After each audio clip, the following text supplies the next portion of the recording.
Assalamu alaikum wa rahmatullahi ta'ala wa barakatuhu.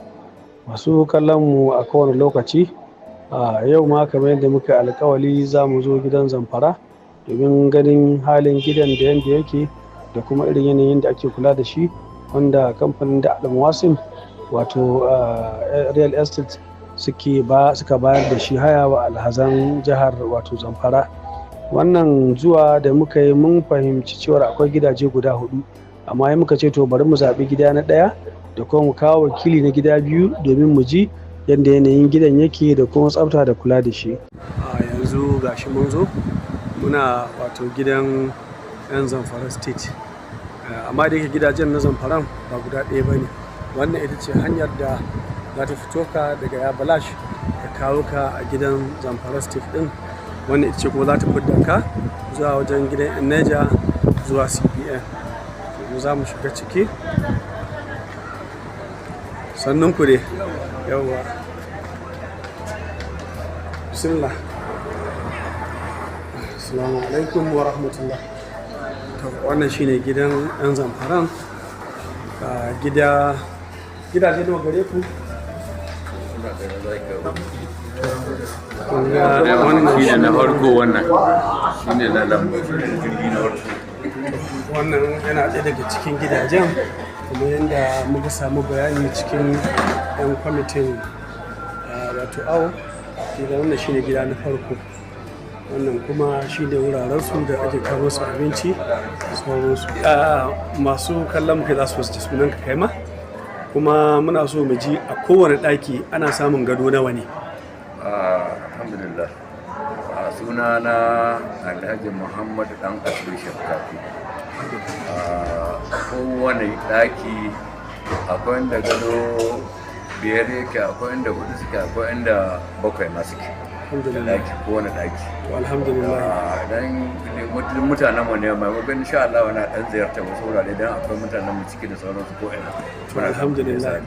To kamar duk bayanan da suka gabata, akwai wata shawara da zaka ba mu masu kamfanonin ba da gidaje na inganta, kamar yadda ka ji malamai sun yi addu'a kuma sun yaba, kai kuma kana da wani hange wanda ya yi daban da nasu?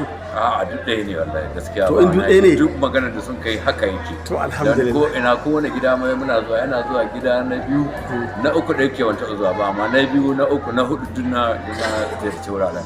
To kamar yadda aka abin nan dai alhamdulillah. To an karamaka Allah, ya sunanka ma? Cikin malaman. Ya sunanka? Sunana Tukur Muhammad Ilyas. To malam, kai ka kai mu inda muka samu addu'a Insha Allah. da na kamfani da namu wanda muke ma'aikata. To kuma kana da wata kai ma shawara? Shawara ta zo a gare ku, sai ku kara dagewa. Game da yabon ga sun fito bayan bakunan malaman nan namu. Idan yana cikin wannan tauga tasu ta malaman, yana cikin karami daga cikin almajiran nasu. Abin da sun kai ba shine tsakani da Allah. Alhamdulillah. Kada zo ka isko rufishin ka gani kiliya. Kwarai kau. Ba matsala komai. Me su kai da shin abin da ke maganin kwari su share su wanke baya mabi da matsala tsakani da Allah. Ba matsala abinci, ba matsala wajen kwana, ba matsalar komi. In ba su abin suna ba da shawara. Sashen malifta din da yake wani bi da sun gudu da sai su ce sun ma rubuta Allah ga kada wuce mutum 5 saboda ta samu sauƙin tafiya da dawowa, domin wani na saukowa za ka ga wani ya danna kuma shiga yake sai kara mata yau zai tsaya, wani ma zai da ita ce ko su take ta dawo ko sai mai shi. Amma dai alhamdulillah gaskiya kira da mun zauna lafiya ko muna fata Allah ya mashi da alheri. Amin ya Allah. Allah shi gwada mana mun dawo ga wurare gaba da mun ci gaba da zaman lafiya, kuma Allah ya saka muku Allah ya saka alheri. Allah ya sa albarka. Amin ya Allah. Mun gode. Kamata ku ba mu shawara abin da ya shafi tsafta, linta da kuma irin kyautatawa ta ma'aikatan da muke ajiyewa. أعوذ بالله من الشيطان الرجيم بسم الله الرحمن الرحيم والصلاة والسلام على نبينا محمد وعلى آله وصحبه وسلم. السلام عليكم ورحمة الله وبركاته. Alaikum assalam. To a gaskiya al'amari matsayin mu na jirgi na biyu a gidan da aka sauke mu a nan cikin garin Makka, babu wata matsala guda wanda an majacin gidan nan za ya cewa gata. Na farko dai kusan lintan mu kusan ta haita kowa lahiya wanda muka zarci gidajensu.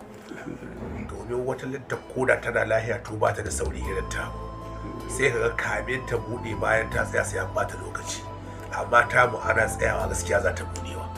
Sannan kuma wajen tafiyar ta ba wata za ta ya siloli haka, amma gaskiya ta mu cikin gaugawa ba karamba da ba ka sai ga an kai ka don waɗanda suke kawo ziyara gidan mu sun fahimci lantar mu akan wannan matakin. To tsafta ha karama kallah. Bangaren tsafta kuma kusan gaskiya su lebarorin da aka ɗauka masu kula da gidan nan kusan har sun gana wasu ga an zube wata tattaka. Don gaskiya jiya ba da nisa ba na hito bakin kofa in tuho da leda hakan ga yan haji cikin kwando cikin masu share su suka anshi ledan ga hannu na suka kai ta suka ban kwandon haka nan saboda haka lokacin da zan hita suka ce don Allah dan ba da neto ta kaɗan don Allah sun share don kada sancin ruwa ya kwashe bayan sun share sai su gaba da wankewa. Gaskiya babu wata matsala wanda mu dai a wannan gida muka gani ga masu kuma duk wata bukatar da an gare su bangaren su inda suke abin da reception haka gaskiya babu wata takuru suke wani alhaji cikin mu. A matsayin ku na shugabannin al'umma mu ma muna da bukatar addu'a da kuma shawara. Akramakallahu me da irin shawara zaka ba mu ma don inganta saboda shi alhaji ba ha alfarma ake mai ba duk abin da aka yi ba kuɗin sa ya biya.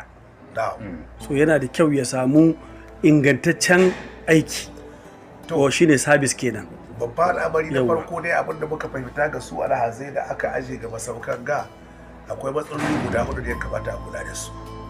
Na farko ko in ce guda 5. Na farko wurin bacci. To akwai wurin bacci ba matsala. Alhamdulillah. Na biyu ya zan babu matsalar ruwa. Alhamdulillah. To ko babu matsalar ruwan nan. Alhamdulillah. Na uku ya zan babu matsalar wuta.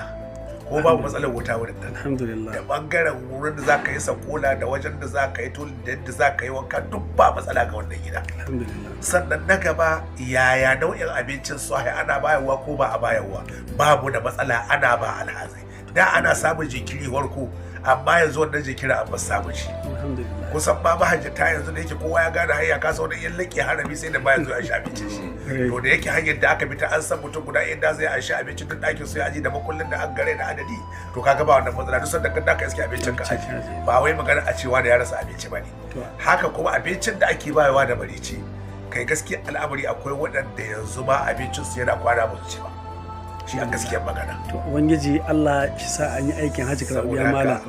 Allah ya maida ku gida lafiya. Allah ya ba ku ikon shagoranci. Amin ya rabbil alamin. Amin ya rabbil alamin. Amin ya rabbil alamin. Amin ya rabbil alamin. Amin ya rabbil alamin. Amin ya sha Allah. Wa alaikum salam wa rahmatullah. Allah ya saka da akramakallah. To akramakallah to ku a nan gida na daya. To ai ga to ni za zuwa ga yancan alama ni na kawo su ne ce su gida karama kalla ku ba gida na daya to gida na daya ko da ma da yace alhamdulillah shi abu irin wannan ko da ka ambata akwai kula gwargwado sosai alhamdulillah musamman munan hawa na daya ba mu cika samu matsala ba saboda sai mu gwamma wasu da a can sama sosai sai nisa masu nisa to sai mu sauka saboda sauƙin abubuwa alhamdulillah mun gode irin da aka malamai suna ƙasa da ya sauƙi wa'azi da wasu abubuwa to kaga dai alhamdulillahi kuma alhamdulillah galibi alhazanmu suna da ladabi suna da biyayya alhamdulillah ba samu wani abu tsakani ma'aikata da alhazanmu ba alhamdulillah alhazanmu za a ga dai an ce harami an dawo an abin nan akwai su ne bukata musamman ga ruwa ba matsala za a ɗauko a zo a sa ga birjin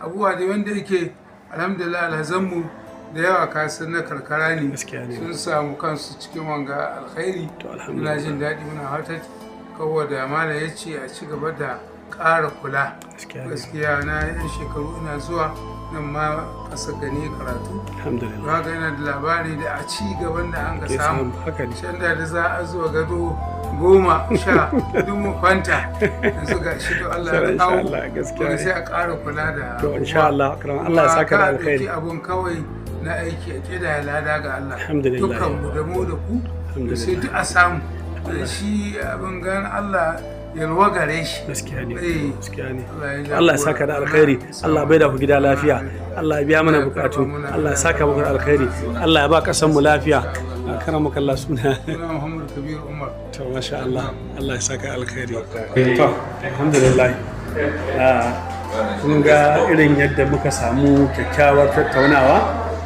kuma da kyakkyawar shawara kuma dukkanin irin addu'a da muka samu daga wurin malaman nan fatar Allah subhanahu ta'ala ya sa a yi hajji karɓaɓɓiya baki ɗayanta kuma Allah ya gafarta